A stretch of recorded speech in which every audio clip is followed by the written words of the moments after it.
Before writing my script, I told myself, what the heck, let me see what AI can do to help me with the introduction. Guess what? I did it. And it was so artificial.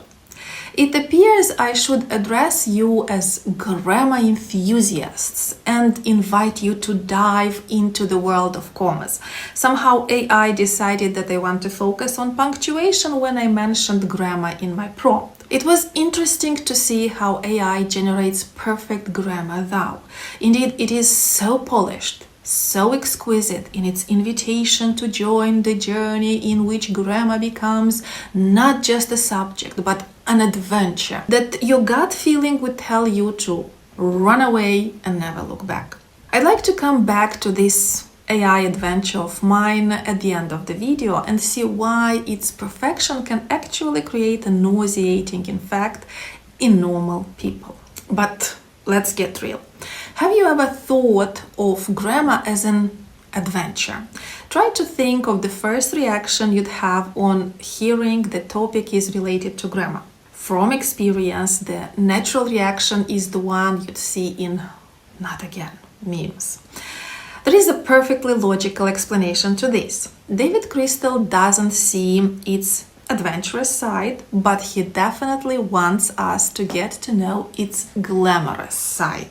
So let's discover the glamour of English grammar in David Crystal's book, Making Sense, the Glamorous Story of English Grammar. What I'm particularly interested in is how this book can inform us in our teaching. My reaction to this book was, I wish I had read this book before I had to deal with theory of grammar, which to this day is one of the most unglamorous English language related experiences. And I had the sweetest teacher ever, by the way. I couldn't understand my reaction then, but now after having read the book, I understand the reason. And when the cause is known, there are high chances to cure the disease. So let's see what is so glamorous about grammar, shall we? I took 5 major implications from the book that I think are vital for teachers of English. Number 1, knowledge of first language acquisition processes can inform us in terms of how grammar topics should be sequenced in teaching English as a foreign language.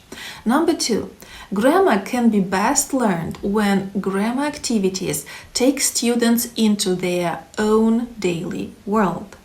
Number 3, grammar reduced to structure is extremely unglamorous. Drilling the form is boring and rather useless if it is not used in real-life contexts. Number 4, grammar acquires its glamour when both structure and use are considered, when students' choices are taken into account. Number 5, uncertainty is the key word that should be used to describe grammar. Let's begin with number 1. The moment children produce their hollow phrases, they actually produce one-word sentences without an internal structure.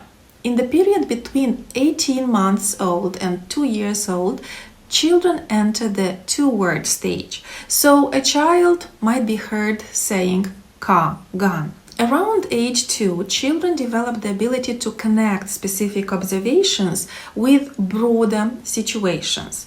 This might be expressed by saying things like red car, gun, indicating they've noticed the red car is no longer there. Around age 3, they can already produce main sentence patterns with occasional errors.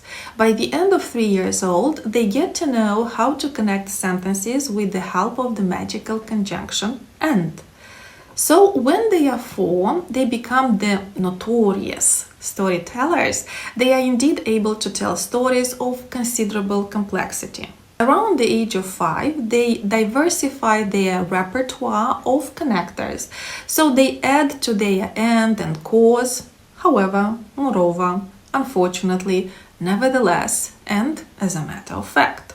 Finally, at the age of 6, their speech gets even more glamorous as they learn how to use actually, anyway, besides, and after that. One way this information is useful for us is that it highlights the potential of learning the language through play. That is why when children study English in primary school, game-like activities are preferred.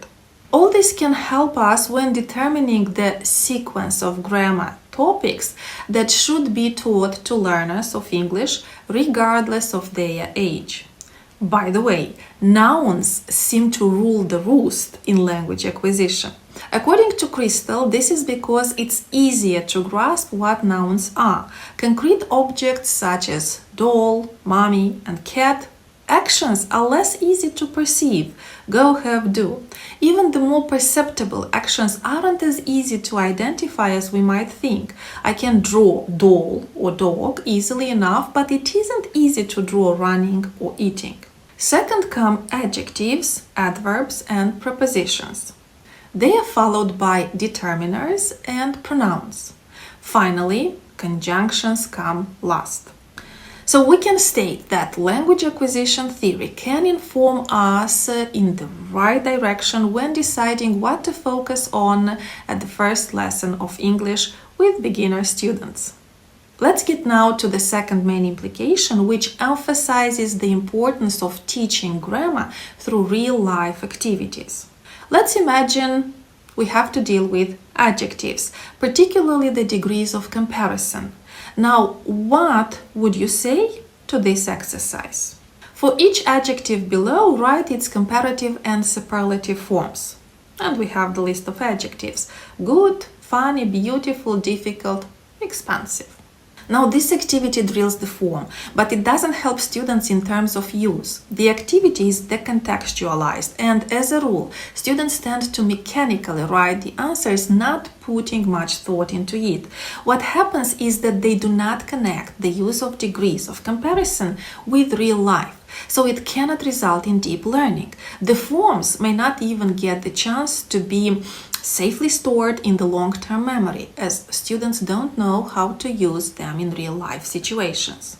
Now let's have a look at this example. We show a picture of 3 boys and 3 shirts of different sizes and ask students to determine which shirt will fit the tallest boy, for example. Such an activity can take learners into their own daily world, thus contributing to their deep learning. Another thing to be mentioned here is that activities should be given as much context as possible. Let's consider this example. Rewrite each sentence using the correct comparative or superlative structure for the adjectives in brackets. The movie is the funny I've ever seen. The class is definitely difficult than last semester's. Although more context is provided in this example, this activity still drills the form. What can we do to make it an engaging activity? By providing more context. We ask them to imagine certain situations and rewrite the sentences using the correct degree of comparison. Another way to make it even more engaging is not to give the adjectives in the brackets. It is known that the more challenging the activity is, the more engaged the students are. In addition, it won't be done mechanically, as they have to think of an appropriate adjective that can be used in this context. I watched the movie yesterday. I haven't laughed that much in my entire life. This movie is ... one I've ever seen. Last semester the class was easy. This is not what I can say about the class this semester. This class is definitely ... than last semester's. We may assume students' chances of actually being able to use degrees of comparison appropriately increase. The third implication is closely connected with the previous one. We've mentioned already that when the focus is exclusively on form, grammar learning becomes tiresome and boring, or in Crystal's words, unglamorous. I was, for instance, surprised to learn that the traditional drilling, "this is a table," is actually useless. And this is what the direct method approach suggests basically.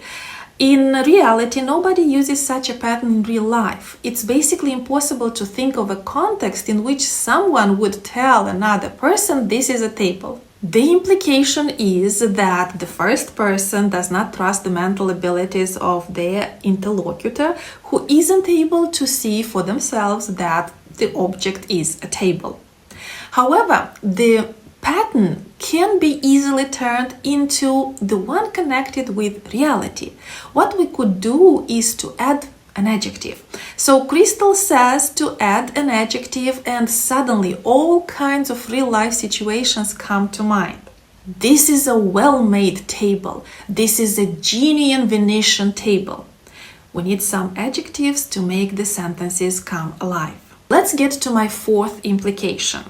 We know by now that grammar acquires its glamour when both structure and use are considered.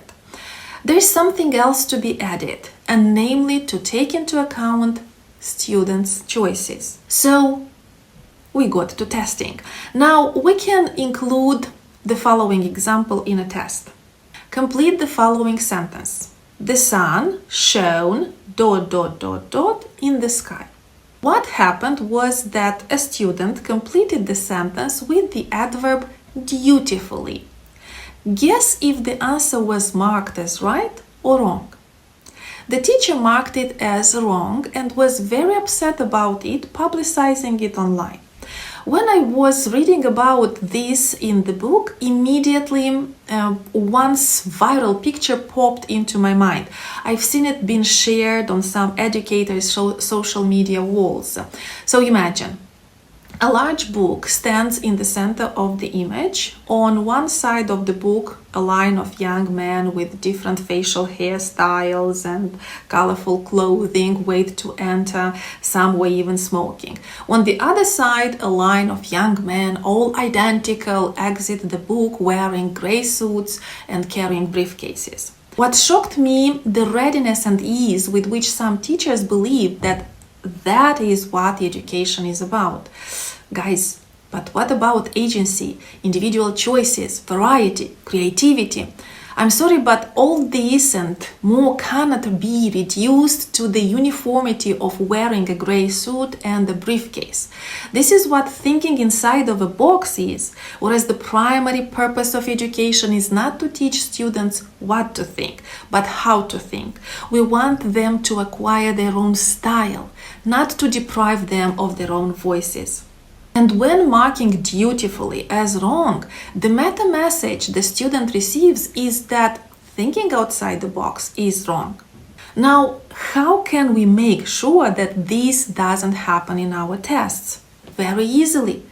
By asking students to explain their choices, to provide more context. And if it was purposefully chosen, then mark it as correct. So the students will provide the context for us to understand whether or not the grammar pattern was used correctly with a creative twist. The fifth implication I think is vital for us is uncertainty is the key word that should be used to describe grammar. I know how unsettling this is. We are wired to always look for certainty, but language is not static. It is true that change happens slowly, yet adopting an extremely radical view is wrong, and this is what purists seem not to understand.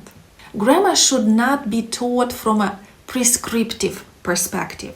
We all do know that there's always an exception to the rule. Hence, being too categorical does not help us in any way. In addition, in some styles, some of the rules are purposefully broken, like for example in headlines or advertisements. And let's not forget that speech does not strictly follow the grammar rules. Besides, as Crystal says, the grammatical devil lies in the detail. Hence, his advice not to focus on the detail in our teaching, but on the basic structure instead.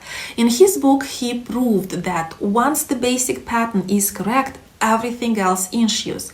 In addition, sometimes the meaning entailed in a sentence depends on the knowledge shared by the person formulating that sentence and their audience. So, we might succeed in telling the glamorous story of English grammar to our students if we choose the right sequence of introducing grammar patterns to them. We create engaging grammar activities that take our students into their own daily world. We show that grammar is far more than structure and that its use is taken into consideration. Also, creativity is encouraged and not banned, on condition it is explained, of course. And finally, one should always keep an open mind and be ready to accept the changes that are happening. So these are just some of the ideas I'd like to share with you, curious teachers of English, and not only. You see, I avoided the AI suggestion of calling you grammar enthusiasts. When I was writing the last paragraphs to my script, I also asked AI to generate the conclusion. At the end, AI decided to address you as fellow grammar geeks and punctuation pioneers, so we can see how AI did its best to sound cool. As I didn't add anything to my initial prompt, it still insisted on the idea that I took you on a journey filled with punctuation adventures. Funny enough, it even referred to a book which, guess what, was mentioned in Crystal's book. And Crystal pointed to how the author was too prescriptive in her attempt to prove that namely that punctuation mark should be used and no other. And he showed how the author herself flouted the rule. That is what I call irony at its best. I'd like to say that David Crystal is extremely polite and not attacking any author's personality. Just a disclaimer. So why does AI sound so artificial? Because it follows the prescribed grammar patterns exclusively. Even when asked to generate something you think is totally new, it still combines the pre-existing patterns ordered in a strictly prescribed way. I hope it won't ever get the creative, pragmatic side of putting words together to make sense. AI has the commonalities people share. It doesn't have the linguistic idiosyncrasies that would characterize an individual. That is something we acquire throughout our entire life as long as we keep an open and curious mind. Hope it was useful.